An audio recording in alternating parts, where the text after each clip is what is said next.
तर ही दृश्य आपण पाहतोय नागपूरमधून। नागपूरमध्ये मारबत उत्सव हा जल्लोषाने साजरा केला जातोय। तर यावेळी विविध बडगे देखील या उत्सवामध्ये सहभागी झाले। तर राष्ट्रीय घडामोडी असतील त्याचबरोबर स्थानिक समस्या असतील यांच्यावरती भाष्य करणारे हे बडगे दरवर्षी साकारले जातात आणि वाईट प्रवृत्तीचा विनाश कर या भावनेने हा मारबत उत्सव साजरा केला जात असतो। तर यंदाही विविध विषयांवरती भाष्य करणारे हे बडगे या मिरवणुकीमध्ये सादर झाल्याचं पाहायला मिळतंय। तर नागपूरकरांनी या सगळ्या मिरवणुकीला मोठ्या संख्येने प्रतिसाद देत सहभाग देखील नोंदवलेला आहे।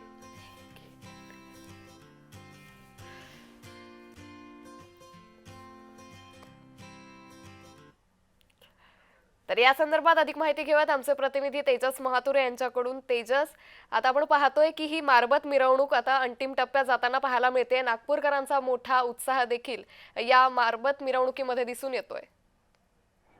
नक्कीच नागपूरकरांचा उत्साह हा शिगेला पोहोचलेला आहे।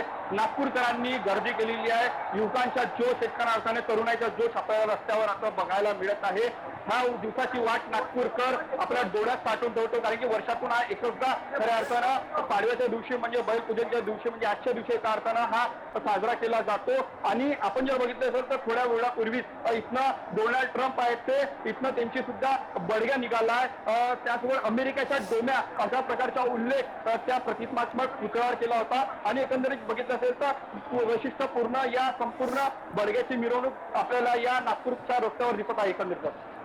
निश्चित तेजस, मात्र यावेळी देखील आंतरराष्ट्रीय समस्या असतील, राष्ट्रीय समस्या, स्थानिक समस्यांवरती भाष्य करणारे हे बडगे देखील असतात। यंदाच्या वर्षी या मिरवणुकीत कोणकोणत्या विषयांवरती भाष्य करणारे हे बडगे पाहायला मिळतात? असेल तर समाजातली क्रूरता एकंदरीत बघितलं असेल तर ज्या प्रकारे पहलगाम हमला झाला, पाकिस्तान वारंवार आपल्यावर हल्ला करत होता आणि त्यानंतर ऑपरेशन सिंदूर झालं, त्यावेळी जर बघितलं असेल तर त्याचा सुद्धा पुतळा एका अर्थाने बडग्या काढण्यात आल्या। अमेरिकेने ज्या प्रकारची आपल्यासोबत कूटनीती खेळण्यात आली, ज्या प्रकारे आपल्या टॅक्सेशन किंवा मग आंतरराष्ट्रीय जे काही गोष्टी असतात त्याच्या एका अर्थाने विरोध दर्शावा, ते सुद्धा बडग्या आपल्या नागपूरच्या रस्त्यावर दिसलं। म्हणजे वेगवेगळे पद्धतीचे जे आहेत नीतीचा विरोध व्हावा, समाजात जे विघातक शक्ती आहेत ह्या नाश व्हावा, अशा प्रकारचे बडगे सध्या नागपूरच्या रस्त्यावर आपल्याला पाहायला मिळत आहेत। निश्चित तेजस, या मिरवणुकीची रूपरेषा नेमकी कशी असते? नागपूरच्या सुरक्षा जर बघितलं असेल तर नागपूर पोलीस आयुक्त रवींद्र सिंगल यांनी चोख व्यवस्था केलेली आहे। हजारो पोलीस जे आहेत ते रस्त्यावर दिसत आहेत। सीसीटीव्ही कॅमेऱ्याची नजर असणार आहे, ड्रोन कॅमेरे सुद्धा नागपूरच्या रस्त्यावर आहेत, त्यामुळे कुठले अनुचित प्रकार घडू नये याच्या दक्षता आहे जे नागपूर पोलिसांनी घेतलं आहे आणि संपूर्ण अलर्ट मोडवर सध्या घडीला गृह विभाग दिसत आहे। निश्चित तेजस, ही परंपरा नेमकी किती जुनी आणि कशा पद्धतीने नागरिकांकडून, प्रशासनाकडून या उत्सवाचं आयोजन करण्यात येतं? 140 वर्षापेक्षा जास्ती ही परंपरा आहे। भोसले घराण्यातील ही एका अर्थाने परंपरा आहे। ज्यावेळेस इंग्रजांनी आपल्यावर राज्य होतं त्यावेळेस त्याला मात करण्यासाठी अशा प्रकारची एका अर्थाने ही संपूर्ण संस्कृती एका अर्थाने परंपरा म्हणता येईल। महाभारतात सुद्धा अशा प्रकारची परंपरा आपल्याला पाहायला मिळते आणि ही परंपरा नागपूरकर वर्षानुवर्ष एका अर्थाने जोपासत आहेत। कोरोना काळात अशाच प्रकारची एका अर्थाने लहान पद्धतीने एका अर्थानं समाजाच्या समतोल राखत एका अर्थाने छोट्या पद्धतीने हा अशा प्रकारचा कार्यक्रम साजरा करण्यात आला होता। मात्र या अगोदर जर बघितलं असेल तर कोरोना काळानंतर जर प्रचंड एका अर्थाने या महोत्सवाला एकंदर सुरुवात झाली आणि या संपूर्ण हा जो महोत्सव हा विदेशात पोहोचू लागला। विदेशातले नागरिक सुद्धा दरवर्षी येत असतात या महोत्सवाला बघायला। आपण जर बघितलं असेल तर नागपूरच्या आसपास असलेल्या भंडारा असेल, गोंदिया असेल, गडचिरोली असेल, चंद्रपूर असेल, ग्रामीण भागातील नागरिक सध्या या महोत्सवाला पाहायला येत असतात आणि डोळ्यात साठवून ठेवणारा एका अर्थाने हा क्षण असतो। तेजस, मात्र हा जो महोत्सव आहे तो साधारण किती दिवस साजरा केला जातो आणि त्याचबरोबर ही मिरवणूक संपल्यानंतर देखील हा मारबत उत्सव कशा पद्धतीने साजरा केला जातो? हा महोत्सव जर बघितलं असेल तर पोळ्याच्या एक हप्ता म्हणजे एक आठवड्या अगोदर हा मारबत बनवली जाते। वेगवेगळ्या ठिकाणी एका अर्थाने मारबत असते, जशी पिवळी मारबत आणि काळी मारबत असते आणि या मारबतीचा जो मिलन आहे हा पोळ्याच्या दिवशी म्हणजे बैल पोळ्याच्या दुसऱ्या दिवशी म्हणजे आजच्या पाडव्याच्या दिवशी होत असते। एका अर्थाने जर बघितलं असेल तर मारबत हा महोत्सव जो आहे हा एका दिवसाचा असतो। यानंतर ह्या दोन्ही जे काळी आणि पिवळी मारबतीचा मिलन होणार आहे या नेहरू चौकामध्ये। त्यानंतर दूध पाजलं जाईल, पारंपरिकनुसार पूजा पद्धत केली जाईल. त्यानंतर सगळे नागरिक आपल्या घरी जातील आणि ताना पोळा जो मोठ्या प्रमाणात साजरा केला जातो, ताना पोळा एका अर्थानं सुरुवात होणार आहे. निश्चित तेजस, या मिरवणुकीचं मुख्य आकर्षण असतं ती म्हणजे काळी मारबत आणि पिवळी मारबत. मात्र या काळ्या आणि पिवळ्या रंगाचं नेमकं महत्व काय?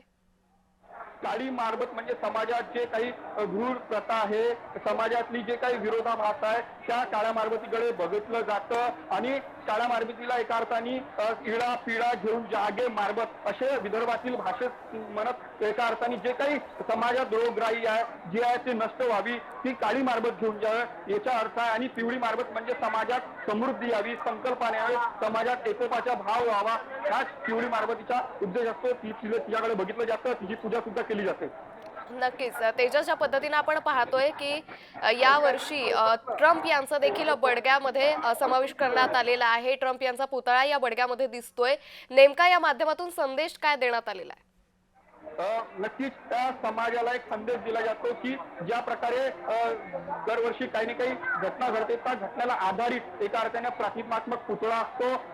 यंदा जर बघितलं तर डोनाल्ड ट्रम्पच्या एका अर्थाने दिसत ज्या प्रकारे भारत पाकिस्तान युद्ध एका अर्थाने युद्ध झालं म्हणता येईल झालं, त्यावेळेसच्या दरम्यान जर डोनाल्ड ट्रम्प यांचा जो प्रतिकात्मक पुतळा आहे जो विदेश नीतीला सांगण्यासाठी आहे, म्हणून एका प्रकारचे उत्तर आहे, तर उत्तर देण्यासाठी डोनाल्ड ट्रम्पच्या एका अर्थाने प्रतिकात्मक पुतळा काढण्यात आला. अमेरिकेच्या डोम्या अशा प्रकारचा उल्लेख सुद्धा त्या बडग्याला देण्यात आला. त्यासोबत जर बघितलं तर ते छोटे मोठे जे बडगे आहेत ते समाजात विरोधिक आहेत असे सुद्धा बडगे काढले जातात. काळी मारबत जी आहे ते काळी मारबत सुद्धा एक दुसरी काढण्यात आली, म्हणजे समाजातली घृणनीती आहे ती नष्ट व्हावी, हा मागचा उद्देश असतो.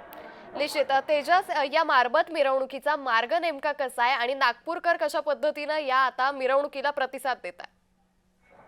या मार्गाचा जर मार्ग जर बघितलं असेल तर सुभाष मार्ग नागपुरातला मार्ग आहे, इतरातला भाग आहे, नेहरू मार्गावर ह्या संपूर्ण एकत्रीकरण होते. म्हणजे 1 ते 1.5 किलोमीटरच्या अंतरावर या दोन्ही मारबतीचे जे आहे ते मिलन होत असते. आणि तेवढ्यातच जर बघितलं असेल तर सकाळपासून जे ते नागपूरकर निश्चित तेजस, त्यामुळे एकंदरीतच आता मारबत मिरवणुकीचा उत्साह हा शिगेला पोहोचल्याचं नागपुरात पाहायला मिळतंय. तुर्तास धन्यवाद तेजस, आपण दिलेल्या या सविस्तर माहितीसाठी.